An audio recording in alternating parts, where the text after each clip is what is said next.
We're kicking off a brand new podcast. This is technically episode number 1, which Steven does not know just yet. And this podcast is called Getting Busy. So we're out here in LA, and essentially it's about turning up the notch in business, right? Because, yes, we are entrepreneurs, which we'll get into in just one second. Yeah. I felt so bad. Okay, we'll get into in 1 second. And essentially, the purpose of the podcast is to inspire and potentially create aspiration in terms of people looking to get started in business, right? And so it's called Getting Busy. We're here in the Iron Church, the gym, to have a great workout. And also, I have a very special guest here, Steven Ejiofor, like the number 4. This man is very special in business because, listen, he's a killer in real estate, and he actually has done over 10 transactions over that $3 million price point, which officially makes you a luxury realtor. You know what I'm saying? This man has done his homework. I didn't even know that. Seriously. And he has a top purchase price of over $6 million, just shy of 6.2, which is pretty incredible. He's done his research. Hey. He's really done his research. So there's no, a little bit of selling sets here, but we'll talk about that. So we're going to get a workout in today. Something like, hey. He baited me in this just so you guys know that. I had no idea this was going on today, but we're going to have fun, though. So, yeah. I had to find him at 6 a.m. to be like, hey, film this with me. So here we go. So today's going to be arm day. We're going to get in an arm workout, a little biceps, a little triceps, and hopefully bring some value to what we do, in a day-to-day. This is going to be fun. Let's go. Let's go.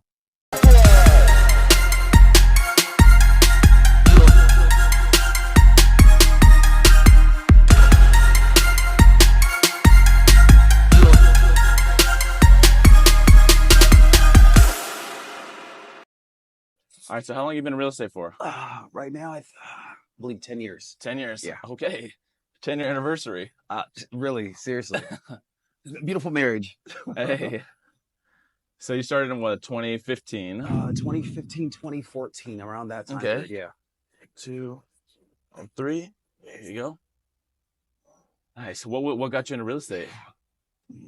It's so funny, actually. My sister started real estate before me. Okay. So I was in college, and she was working with I think it was they did a lot of beach properties out in the South Bay area. Oh, bet. Yeah. So I remember stopping by one of her open houses and seeing her and seeing the property, and it was crazy because I won't forget this. The property, it was three stories. Okay. Second level was like the kitchen, living area, and all that stuff, or at least more where like dining room, and I'm like, never seen a home like this. That's had legit. views, Yeah. Had views of the ocean. I was like, what the heck? I'm like, and I remember seeing her working, talking to clients at the open house. And I'm like, this is pretty cool. The vibe, the connection. And I was like, this is dope. But I was still in school, so I'm like, not sure if that's what I wanted to do. Yeah. But I remember that was like a burning image in my head that that was super dope. Yeah. For sure. She was to be herself, resonate with people on a regular basis. Yeah. So you went to college, right? To get I went to college. I was actually a finance major. You went to CSUN to get finance. Yes, a finance major. Okay. Finance. After seeing my sister, I decided to get a minor in real estate. Okay, there you go. Yeah, but I did finance. I wanted Quick to be action. I wanted to be a stockbroker. I wanted to, obviously, of course, investment banker. That was my goal. So I was always big on numbers. Okay. Which is not my thing. I see numbers. I'm like, oh man, we got to hire someone else to do this. Oh no. It's funny. I'm gonna bring my lender in here.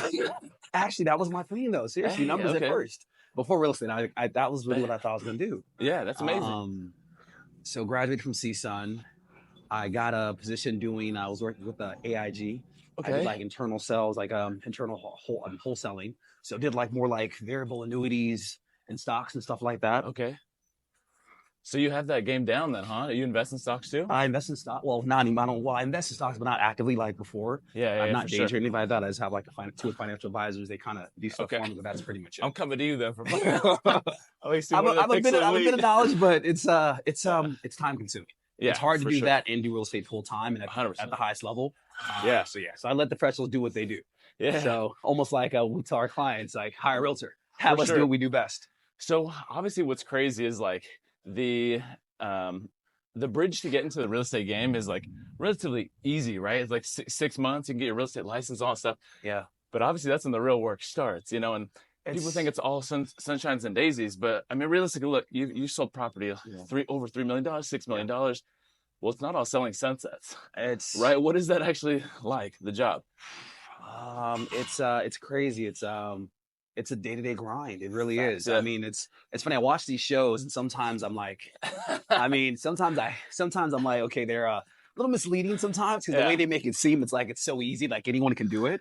And I wish it was like that. I mean, that would be amazing. But there's so much that goes into it with these. I think these TV shows kind of omit.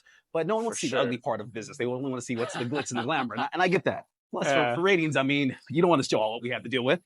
For real. But it's a lot. It's very rewarding. It's a hustle like anything else. You know, it's time into it. It's not overnight. You know, you have to work, have to be consistent. Same way we're here in the gym. Consistency 100%. Is key. Amen. So that's one of the first things, but it can be really rewarding. I will say that. Yeah. You know, over time you master your craft. I'm not sure what number we're at right now. I think this is 10. This is 10. We're there. Yeah. Good job on the weight, because we would have been heavier. This would have been this would have flowed. I'm like, hold on, why is he picking up the 40s? Now I'm like, okay, I'm getting a little pump now. Okay, got it. All right. Trying to make me work today. Okay. Hey, let's go to 11. Let's do one more. Okay, got it. All right, so Bryan, some about you. How long have you been in real estate? This is episode 1. So people got to know about you too. Let's go. All right. I got my license in 2021. Okay. Right? So not too long ago. No. And when I started, the story actually goes that I had my own personal training business. So I was a trainer at Equinox in New York. COVID happened, so I came back home. Right? And I had a full-time business like in personal training. I had like built by Bryan, like the whole thing was moving, right? Okay. And these 2 realtors sold my parents' like first house up in Santa Clarita. And my mom just told me, she's like, hey, these ladies are phenomenal. Just connect with them, you know, no strings attached. And after like 10 minutes, they're like, yeah, Bryan, we think you actually would do really well in real estate. They paid for my real estate classes. Oh, right? Wow. Okay. I mean, like, who does that? Like, what I mean, that's like, that's God's favor. And my mom, amen. Hey, amen. You know? Amen. We'll put this away. And so pretty much they believed in me to get my real estate license. Okay. And so I passed the class, and I just, you know, 6 months later, I joined their team. Serious? And I was doing like probably 80% training, 20% real estate. Okay. And then after 2 years, it was slowly kind of going back and forth on like what to do. And at the end of 2022, that's when I joined like Eric's team. I was like, if I'm going to do this thing, I got to be full on. Yeah, and do the high level. No one wants to work with a realtor who's like also a doctor, or a realtor who's also an electrician, or whatever it might be. Jack of all trades, master of none. That's what I would say. So yeah, I get that. So I had to burn the ships in 2022. Oh, it was hard at first. Scary. And it was statistically like one of the worst years in real estate, right? 2 years ago was these last 2 years are like the worst year in 30 years. It's funny. People that joined 2 years ago, like yourself, I'm like, I don't know how you did it. When I joined, it was like glitz and glamour. Like, you know, things were selling. So like, it was a little more motivating. Right now, I'm like, if I joined 2 years ago, it'd have been tough. It would have been tough to see to see all that. And so like, you know, I want to still take this leap of faith and, you know, dive into real estate full fledged, you know, with no security blanket, I guess, or nets, as you like to call it. That's tough. For sure. And I took all the L's, bro. I ate all the losses for like 6 months. Okay. And whatever reserves I had from personal training, like it came to the point like halfway through the year, and I was like, I might have to go back to training. Yeah. Which is like, that's not my mentality. I'm like, if I'm doing something, like, I gotta figure this out. Yeah. And so with the ships burned, finally small pivots in my business just accelerated everything for my brothers and I. What would you say this is the key, I guess the key thing that kind of, catapults you to where you're at now? Like what was it your consistency? Was it more just, you know, head down, dialing? I mean, what do you do in your business though too? I mean, so the main thing is that in the beginning part of that year, like when we burned the ships, all we did was dial expireds, cancel, withdrawn, right? Okay. And I'll tell you this, that we did it every single day for like hours and hours, right? Like, just like you experienced too. Yeah. Well, the fact is, bro, we had like no business from that. Yeah. But the one thing that we did build is mad resiliency. Like we built up so much armor from because if you could take expired phone calls, you could do anything. You know what I'm saying? Yeah, because you have rejections, and also they've dealt with a realtor before, so it's almost like you're not new. Yeah. And so once you've dealt with those rejections, then we started to focus on like buyers, like first-time home buyers and stuff like that. Yeah. And they were like excited to meet us, and we're like, whoa, this is a different type of energy. And from that, we just kind of started doing open houses, and people were like excited to talk about real estate. I was like, oh shit, this is where it's at, you know? Yeah. And then one deal turned into 2, turned to 3, you know, and it just keeps going from there. But I also do see that you are personable though too, so that has to help though too. Being a personal trainer, I mean, that kind of comes into what you're doing now, at least with your buyers and stuff though too. I mean, if you're with one-on-one with clients, teach them how to get to the best body or peak shape. You can show someone how to get into a house of their dreams. I mean, I appreciate that. I mean, I'm just saying. I noticed that though. So, hey. Got you, bro. That's I mean, that's always the goal. I'm like, hey, how can we help each other win, bro? That's what it's always about, you know. How long have you been training for? So this is called. That's a really good question, man. I think back in my CSUN days, Okay. Man, it's gonna age me right now. CSUN, shout out, Cal State Northridge. Matadors, right? Matadors, Olay, baby. Olay. I think I started working out when I was 18. Okay. It's so crazy. I was actually like pretty skinny. I don't believe it. I know. It's hard to believe right now. I'm like probably 224 right now. I think when I started working out, I was like a buck. No way. $1? A buck 60 something maybe. Yeah. Somewhere around there, man. Somewhere around there. But like anything, I'm like, I had a goal, you know. It's funny. So I used to play football. Like I used to play football. That was one of my favorite sports. And I used to I wanted that physique. So like it's funny. Even as a realtor today, like I always have that mindset of like athletics or like definitely. Athlete. So I've always had that. So I've always wanted to kind of keep that like appearance, you know. Yeah, for sure. Almost like you needed me to like run a 20-yard play. I got you right now. Yeah, say less. Yeah. You need to get an open house started or run 40-yard dash. I got you. I got you. Want to be all rounded though too, and with the cardio. Yeah. Dang. Okay. So you understand all the discipline that goes into it, right? Oh my goodness. And what people always like, dang, how'd you get there? Well, the truth is you probably just started sooner. You know what I'm saying? Like kind of that's how it goes, kind of. But like anything, you have to have a game plan. I mean, you're right. It's crazy how like fitness correlates with anything in life, not even real estate. It's really a mindset.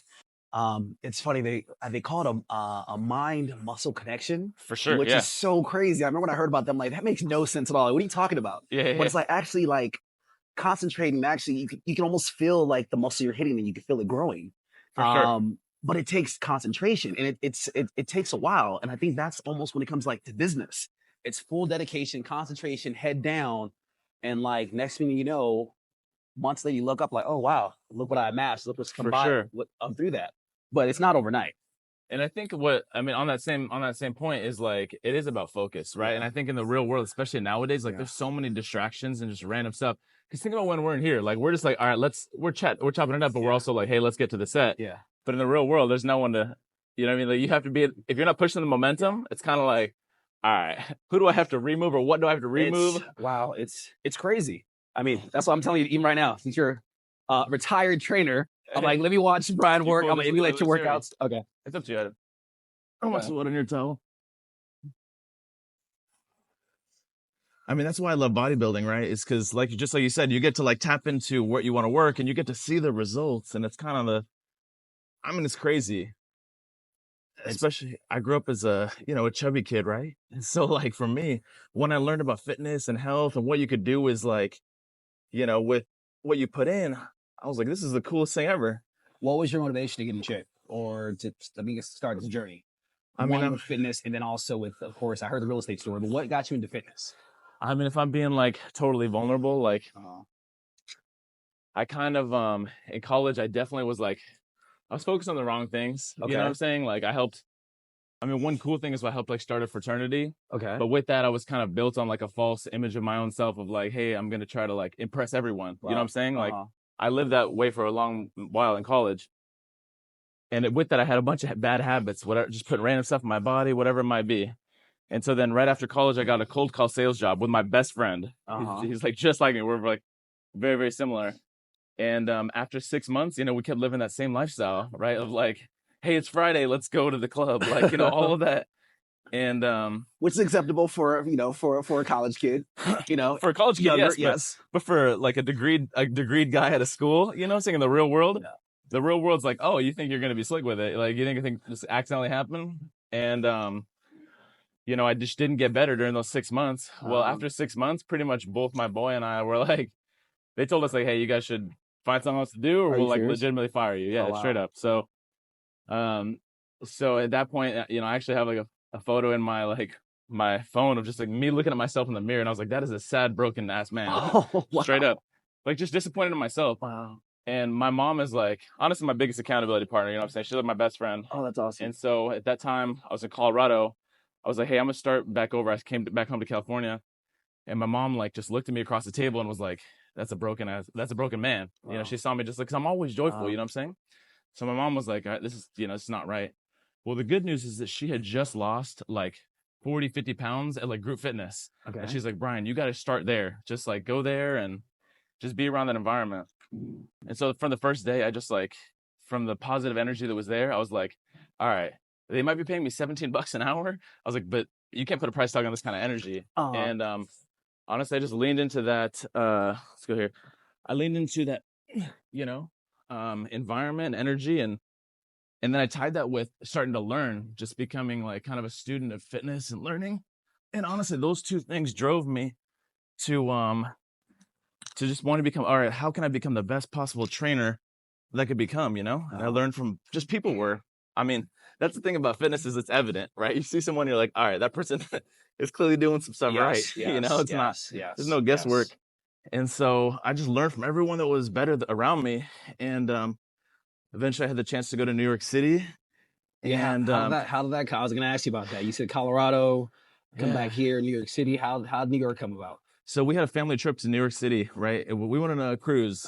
And so with my family, and while I was there, one of my best friends growing up lives in New York. He worked at Equinox in New York.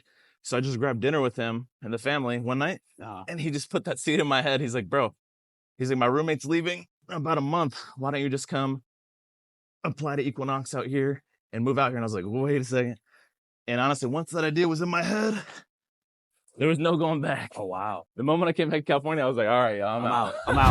All right, Steven. So without, you want to do 75? Yeah. All right, bet. All right, so without jumping into names, what's your best client experience you've had with training or with real estate, I'm saying? Oh my gosh. My best client experience. I've had several, but I guess I could say the one that I think was the best. And I think the reason why it was the best is because you can't judge a book by its cover. So that's kind of why I think it was the best, is because I was doing an open house. And there was a lady that walked in, and she purposely did this. She dresses down. Okay. She's a person of influence, but dresses down like hoodies and like sweats, like almost like I don't belong here almost. So I was doing this. I was doing I think I was sitting at one of the open houses, like a $4 million open house, or the case may be. And she came in there, and it's funny because she kind of walked in nonchalant, was kind of doing her own thing, like almost wanted to be left alone. And I'm like, you know what? I can see through this. And not even that, I've always told myself that you can't just look by its cover. For sure. What does a millionaire look like? We have no idea, you know?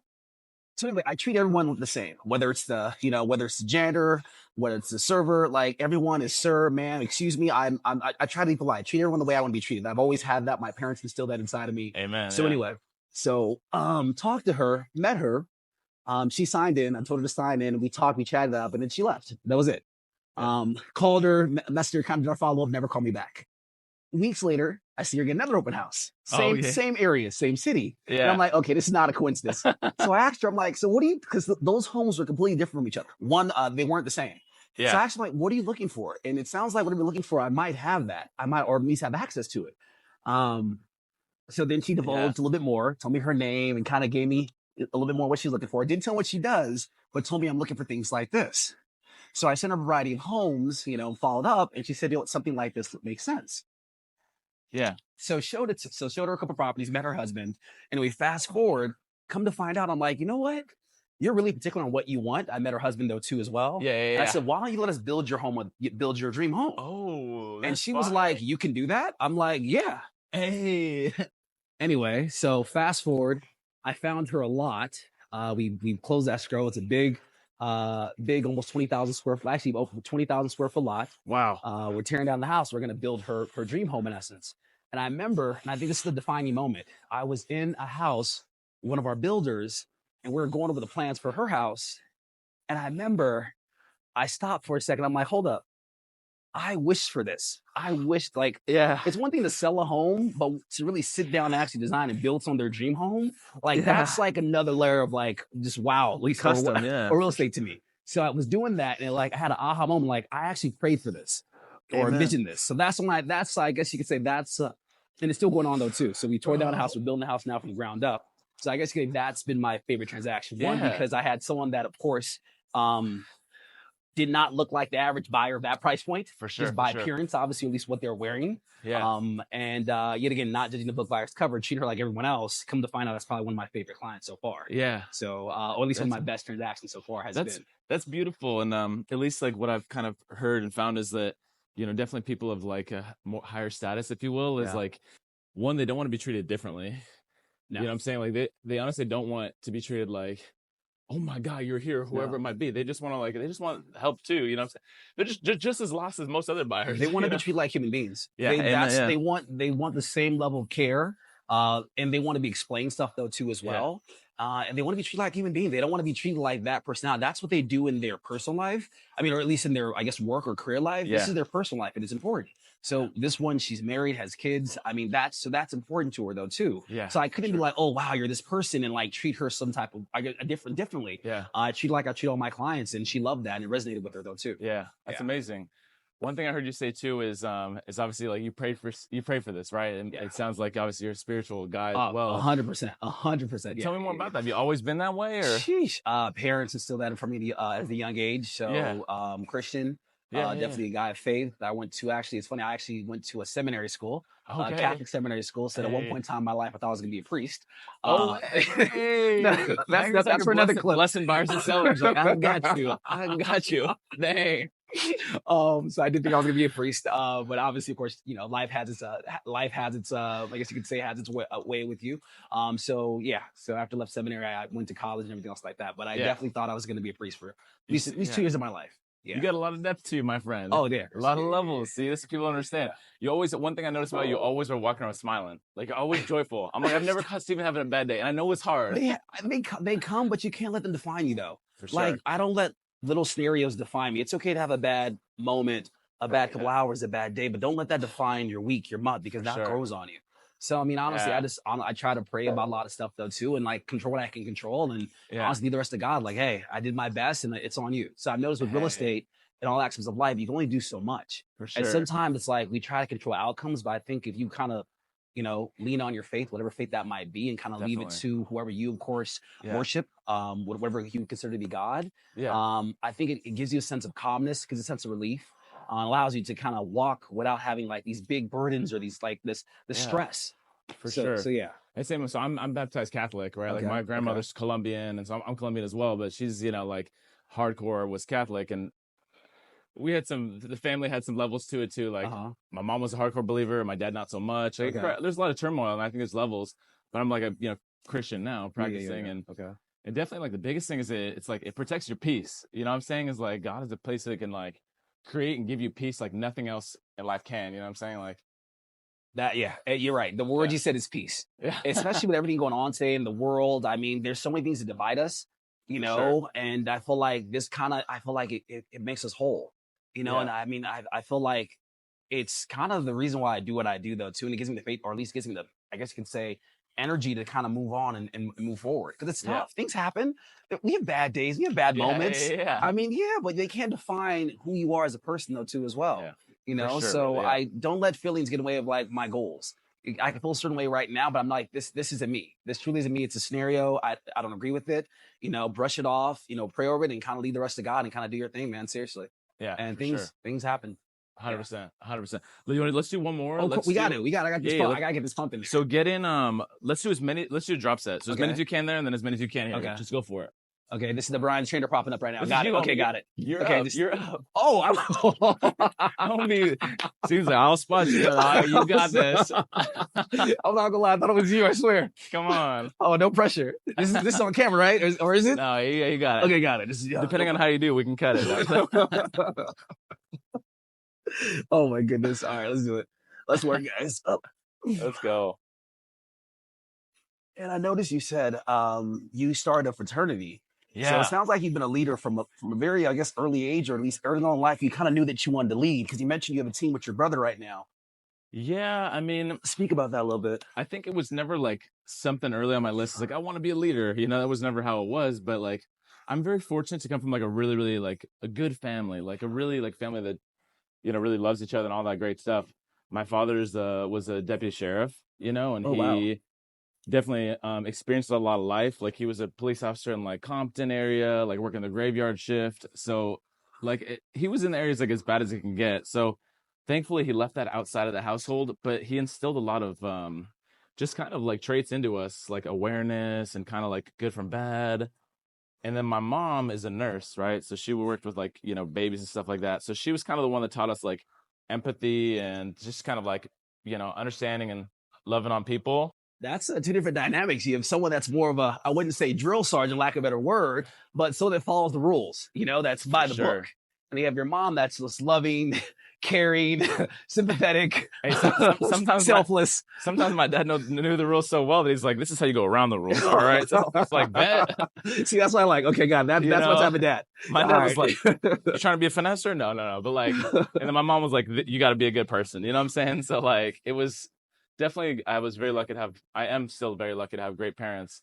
And so I think when I got into business, I've been talking about the fraternity. I came from California and I was going to go to like a community college in California at a high school. And then my best friend at the time got accepted to go to school in Colorado.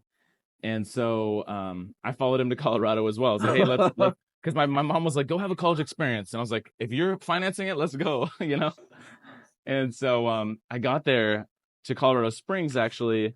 And I was like, there was like not a ton of energy. And I was like, all right, this is not my style. Like, we gotta turn this place up. That's you. And so then I came up with the idea of like, hey, I'm gonna start my own fraternity from scratch. You know what I'm saying? And I'm at home like looking at hieroglyphics, bro. So I'm like, I don't know how this works. And that's cool. And wow. What's crazy about like manifesting and stuff like that is like, no joke, the next day, a buddy of mine named Jeff, he came up to me and was like, hey, bro, like, and this is like the first week of school. He's like, I'm actually like a legacy. My brother's a president of a fraternity in Sonoma. And he's like, so I'm a legacy and I could start my own fraternity. Do you want to be a part of it? I was like, don't want to be a part of it? I was like, come on. I was just dreaming about this, bro. I was like, this is exactly what I want to do. That is, wow. And so honestly, the majority of my college experience was like building that fraternity from scratch, which is kind of like building a business, Really, it's like building a nonprofit business. So, we started with 20 of us. I was in charge of recruitment for all of us for like the first 2-3 years. And I think what the non-sexy part about becoming good at anything is like, you honestly have to be bad at it first. Yeah, So I was like this leader, and I was a terrible leader. I was a great recruiter, but I was a horrible leader, right? Yeah. So, I mean, honestly, I got a lot of negative feedback, and it hurt. It was hard, especially during that time in college. You're always growing. And so I was kind of really not a good leader, but it just kept showing up every day. And then, you end up moving out of that position, staying close to those guys, but you always are able to look back at that and say, hey, you know what? Like, they might not have given me whatever appreciation for what I was doing, but I was doing my best.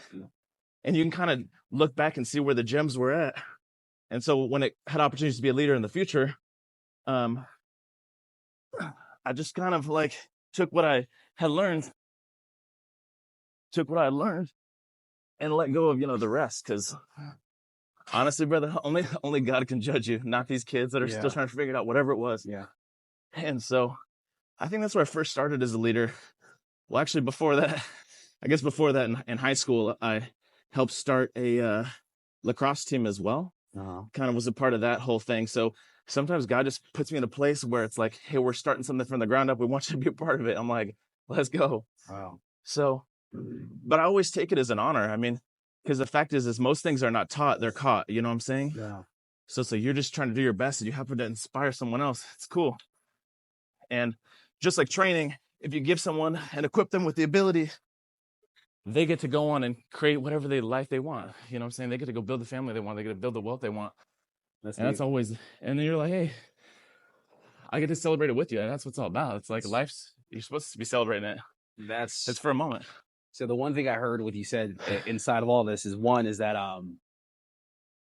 there's not really failure. I think you learn from everything that you do. For sure. So whether it's wrong, and it's funny, I believe in that though too. Like when bad things happen or bad scenarios kind of come about, I obviously get frustrated, you get mad because I'm not this I'm not this freaking yogi. I mean, like I get mad at stuff, but I always try to like sit back, like what can I learn from this? Like how can I do better? Like what did I do wrong, and how can I right that? So I don't really feel like I fail and stuff. Yet again, there's failures, but I feel like as long as I learn from that and don't let history repeat itself, I feel like it's a growth. So I feel like I don't mind, let's say, I don't mind rejection. I don't mind, let's say, errors or messing up, as long as I can learn from that though too, not repeat itself. And just work on improving though as well. One thing that I think is interesting on what you said, maybe taking a little further for a second, is like, it's not so much like, hey, I failed, let me learn a lesson. Hey, there was a failure that happened, let me learn about myself. And because you're constantly refining your identity of yourself. Yeah. Which again allows you to like attract whatever it is. Go ahead, I'm listening. Go ahead. Just thoughts. I love the conversation. I'm like, I'm doing another set. Hey guys, I'm not. Go get it. I love the conversation. I don't want to stop, so I want to keep this straight of thought. Keep going. I'm listening. I'm here. And so I think it's kind of like, just to be, and I want to ask you about this as well in a second, because I know you're in the middle of a set. No, go ahead. But yeah, so like, let's talk about like relationships for a second. Are you in like a relationship with anyone at this moment? Not at the current moment. Okay. Was it a 4-year relationship? Oh wow, it's a long minute. Literally felt like a marriage. That's longer than most marriages last. I feel like, brother. Oh my goodness. But it was so much growth in that. I learned so much about myself. Yeah. I mean, also about, I would say, being selfless, putting someone else's needs over my own, when you're dating someone, especially at that level, your needs are kind of secondary, in essence. Case in point, let's say you're, going home, I'm hungry, long day at work. For sure. My first question, or at least my first things, I'll call and say, hey, babe, are you hungry? Did you eat? So I'm not even about myself, and then I'm over here asking like, well, hey, what do you want? Or what are you open to? Like, hey, I want Thai food. Are you cool with that? And if not, I'll adjust to, make sure, of course, you're happy, or I'll get Thai food for myself and also get Mexican for you. So that's just things like that, obviously. Of course, you want to accommodate, obviously, of course, I think the word is happy wife, happy life. So definitely believe in that. I definitely practice it. Something like that. Yeah. Something like that. But also with our line of work, though, too, being as busy as we are working, I mean, less than 7 days a week, for most of us, it's kind of good. It's good to come home to somebody, I would say. It's good to kind of have someone that kind of also understands you. Because it's stressful. Like we said, it's 100%. Not easy. So you want to be someone that at least gets what you do. They don't have to be in the same fulfilled as you, but at least respects what you do, though, too, and gets there's going to be some long nights. There's going to be days that you want to go on date night, but I have this offering for this client that wants it right now. You have to have someone that's patient, I would say. And understanding. I think that's a major key, right? And supportive, though, too. Sometimes you need a little shoulder to cry on. We're men, so we don't really cry. But I'm saying, like, if that came up, in our business, bro, you got that with listen to you and hear your woes without, like, obviously, of course, judging you or thinking you're less than a man because you feel a certain way. Because everyone goes through trials and tribulations. 100%. 100%. Yeah, especially in our business. Easy. And I think you mentioned earlier, I think before the camera started on, you do have a girlfriend, right? Are you in a relationship? I do. Yeah, I do. And to be honest, I guess I could start with where I started from, but I came out of... That was a good set, man. Let's go. Get a little pump. Okay. So let's keep working. So I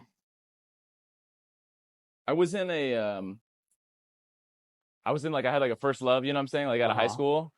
And that ended up not working out for the right reasons, right? Because I had to go experience life. She was a little younger. She stayed back, whatever. And so she's now married to like a celebrity that you would know and that everyone in this gym would know. Oh gosh. And so for a long while that chased me around. It was messed up. But nonetheless, like start comparing yourself. I guess comparison comes in or what? Bro, not so much because I was like, I don't give a, I was like, I'm good. I'm working on myself. Plus, I'm like a kid. I can't even compare myself to someone that's like, you know what I'm saying, worth tens of millions of dollars. I'm like, I'm good on all that. Yeah. But we all are on our journey. Yeah. And remember, comparison's the thief of joy, brother, and it's not happening. Yes. And you gotta say that one again. Hey, comparison is the thief of joy. Seriously. Yes, in this day and age where everything's on your phone, you can see people's success. I won't say that much of failures. People never really post their failures. Yeah. TMZ does. They should. Yeah, they should. Yeah. And the vlogs do, but normally it's kind of I get it. People compare a lot, and it's hard not to, especially when you can pick up your phone and see what someone has done. Our real estate arena, you can see what someone else has sold in your same market area just based on just looking at your phone. So not even really trying to like look at stuff, But it comes around. Hey, but if we're being what is it? How you doing, baby? But if we're that's all you gotta be. That's the man. Right there. Yeah, that's the man. That's the man. Hey, could you just? Oh yeah. Sorry. You're good. Keep it going. Thank you, brother. So, I mean, the fact is like, especially in real estate, like if you're being really real, you know how much work goes into this thing. I mean, even like from 0 transactions to 1, bro, it's like, it's crazy change. And from 0 to 5, I mean, you've done 60 plus in your career, right? Yeah. But nonetheless, like, it's a hard business. And who are we to judge anyone, bro? Like outside of, we all have so many levels to this thing. Oh no, that are hard. So, anyways, I dated a realtor last year, And it was the first time that I fell in love since my first girlfriend. You know what I'm saying? Oh, wow. And my mom told me something. She goes, you know, in life and relationships, you have to work for them. You have to fight for them. Yes. Well, I think I took that whole fight thing like too seriously.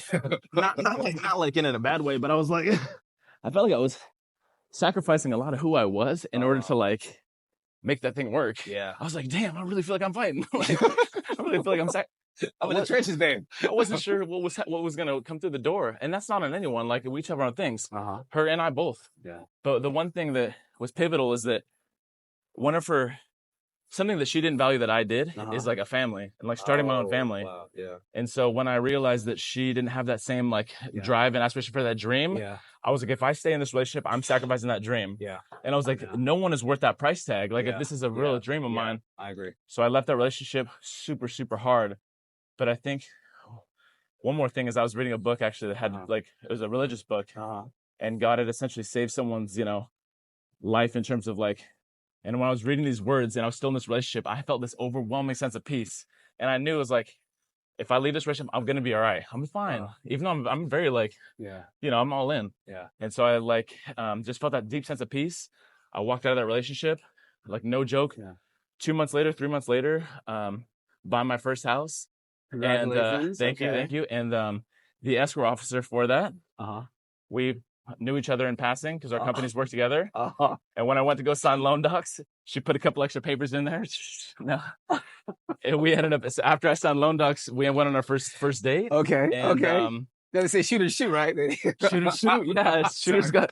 Okay, I'm already here. Keep going. Sorry. And so, first date. You're good. You're good. And the first date went amazing. And I mean, from there, we've been together now just over 6 months. That's amazing. And she's my person, brother. 1,000%. And the reason is that, I mean, yes, she understands my life, but two, she protects my peace and she believes in me like no other. And I was like, a woman like this exists? Like in my heart, I'm like, bro. Yeah.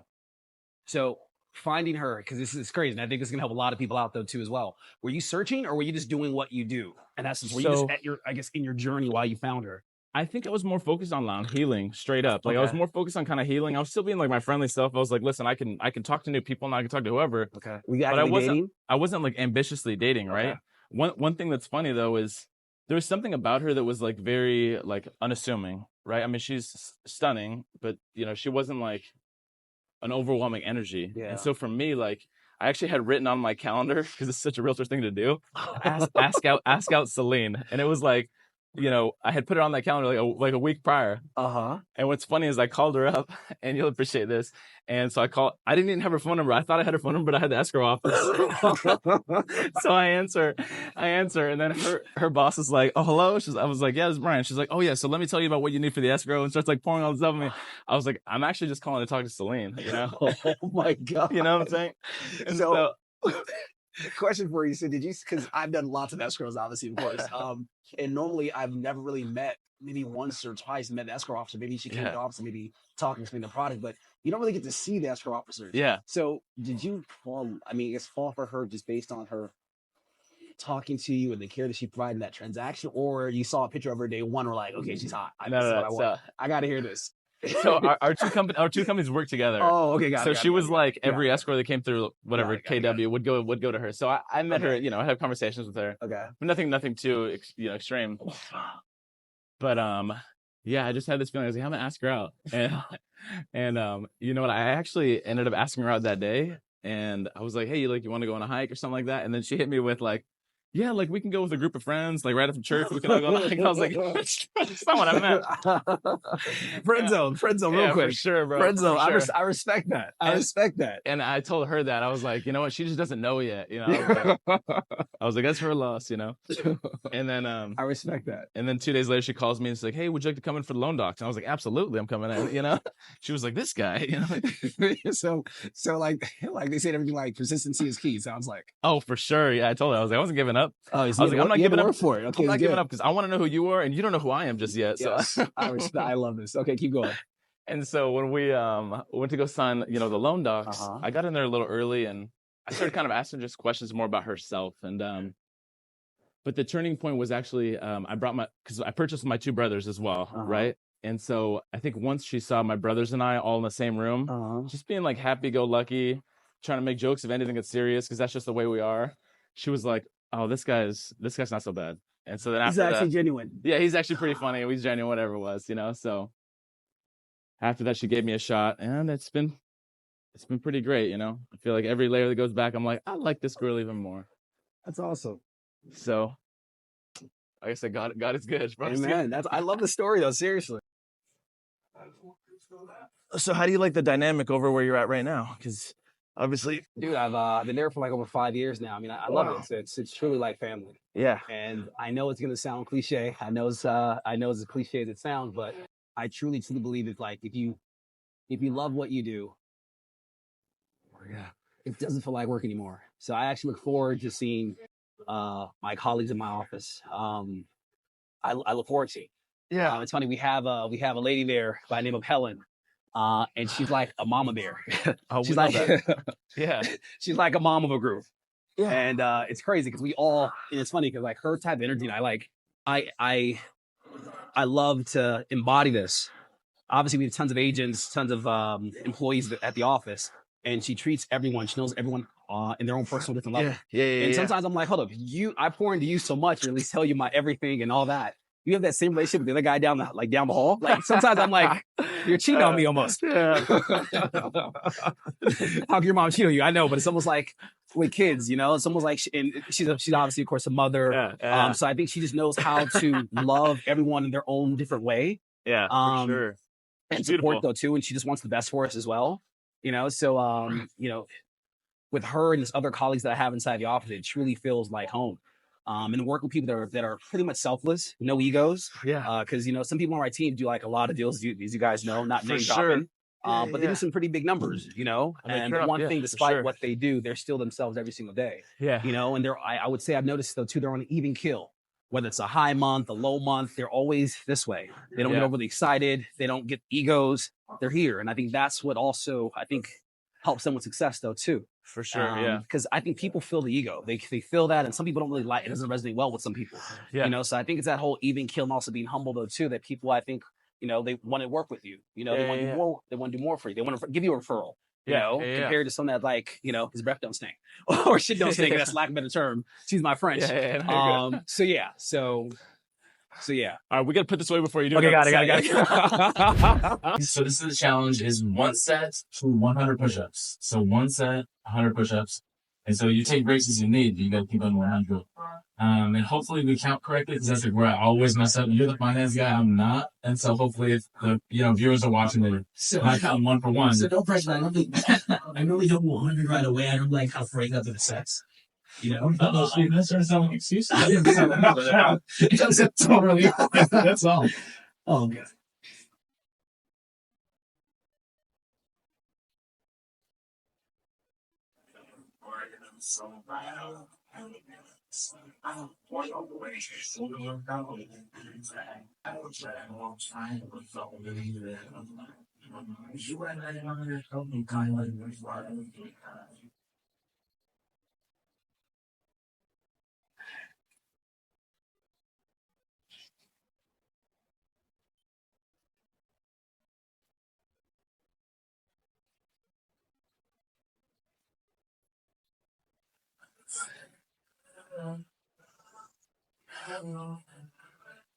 Hey. Oh, jeez. Wow, It's 156. 151.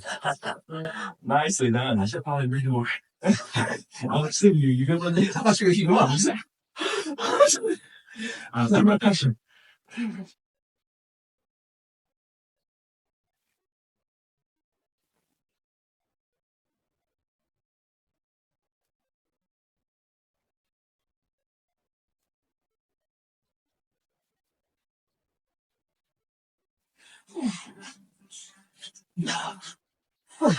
And I want him to. What I want him in. Alright, you did. This is your workout too. This is your workout. That's what it's about. Alright, that's good. So that's gonna be a wrap. With the finisher. That concludes episode number 1 of getting busy, working hard out here in LA to do our very, very best. thank you so much to our first ever guest, Mr. Steven. Thank you for having me. Or Thank you for having me. Seriously, Ryan, this is amazing. Love what you're doing. Keep doing more. I think we all need this. Need your energy. It's like a reminder, a refresher to, we're human beings. And obviously, of course, it's a process. It's a marathon, not a sprint. I think you showed this kind of your journey's been so far. And I mean, it's only been started in 2022, 21, and now 24, and what you're doing now. I mean, this is amazing. So definitely, I'm a fan. Hey, I appreciate it. Seriously. And then listen, I think in real estate, it's like a real estate agent's career is almost like equivalent to an NFL player, right? I think the average is like 2 seasons. Yeah. You've been at this for almost 10 years. Yeah. So you're, I'm learning a lot from you, and you're crushing at luxury real estate. That's why I'm pushing it towards nice. So I look to you for that. And got a brother in the gym now too. So next workout, but also next time we do another one of these. Yes. Thank you. I'm not rough, guys. So we worked out. Make sure to like and subscribe as well. Stick around for more content episodes like this.